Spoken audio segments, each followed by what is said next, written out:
الحمد للہ رب العالمین والصلاة والسلام علی سید الانبیاء والمرسلین اما بعد فاعوذ باللہ من الشیطان الرجیم بسم اللہ الرحمن الرحیم قال اللہ تبارک وتعالی فی القرآن المجید والفرقان الحمید ان اللہ وملائکتہ یصلون علی النبی یا ایہا الذین آمنوا صلوا علیہ وسلموا تسلیما اللهم صل على سيدنا ومولانا محمد وعلى آل وصحاب سيدنا ومولانا محمد وبارك وسلم وصلوا علیہ۔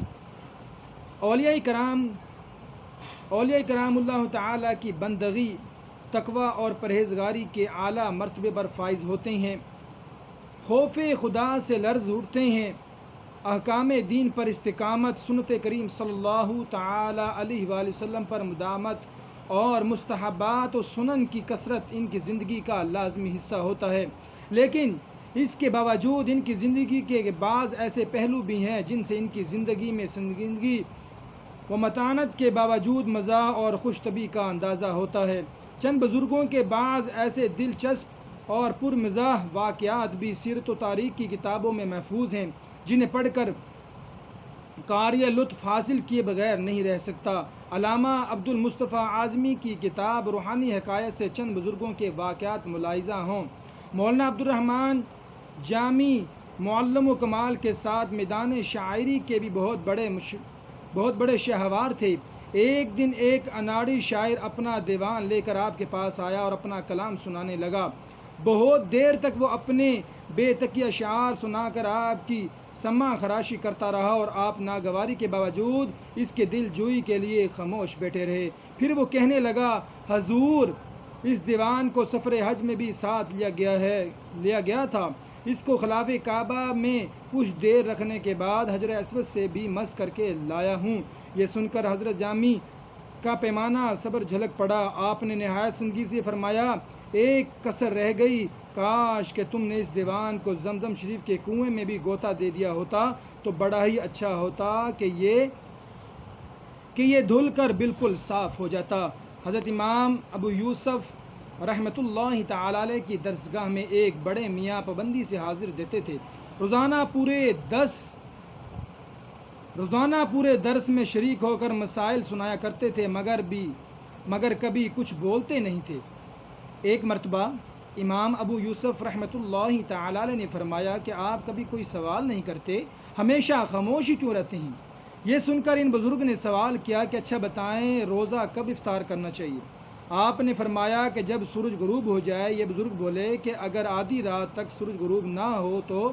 بڑے میاں کا یہ سوال سن کر امام ابو یوسف رحمۃ اللہ تعالی علیہ ہنس پڑے اور فرمایا کہ آپ کا خاموش رہنا ہی بہتر تھا، میں نے آپ کی زبان کھلوا کر غلطی کی۔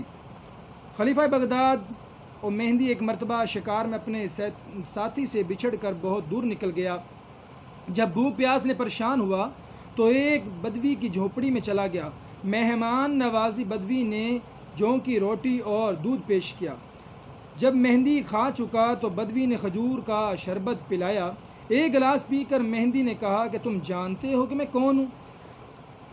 بدوی نے کہا نہیں۔ خلیفہ نے کہا کہ میں امیر المومنین کا خادم خاص ہوں۔ بدوی نے کہا اللہ آپ کو برکت دے، پھر اسے ایک گلاس اور پلایا۔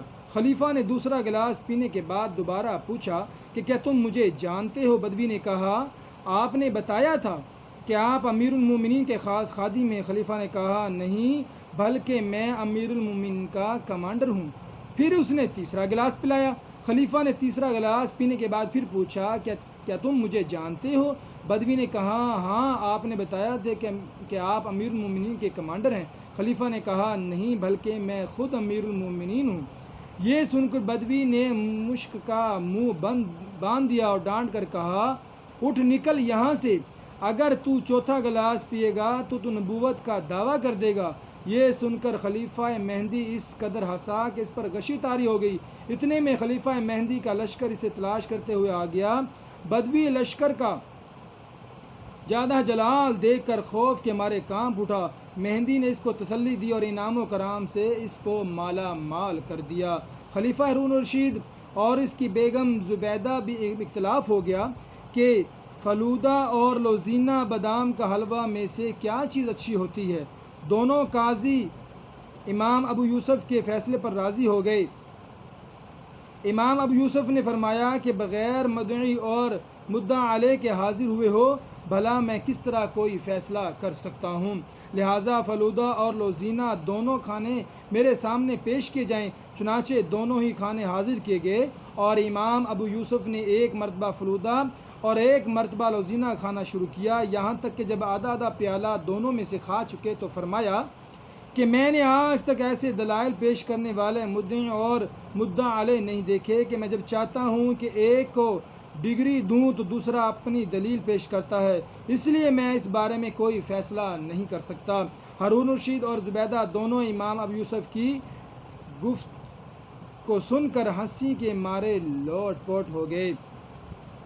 اللہ تعالیٰ سے دعا ہے جو کچھ سنا ہمیں اس پر عمل کرنے کی توفیق عطا فرمائے، اور ہمیں بھی اسلاف کے مطابق ہر کسی کی خوش طبی کرنی چاہیے، حسن ظن رکھنا چاہیے، ہر مسلمان کے اوپر حسن ظن رکھنا چاہیے اور ان کی دل آزاری نہیں کرنی چاہیے۔ اگر کوئی بات بری لگے تو اسے خوش طبی کے ساتھ اس کو سمجھانے کی کوشش کرنی چاہیے۔ آمین بجاہ نبی الامین صلی اللہ تعالی علیہ وآلہ وسلم۔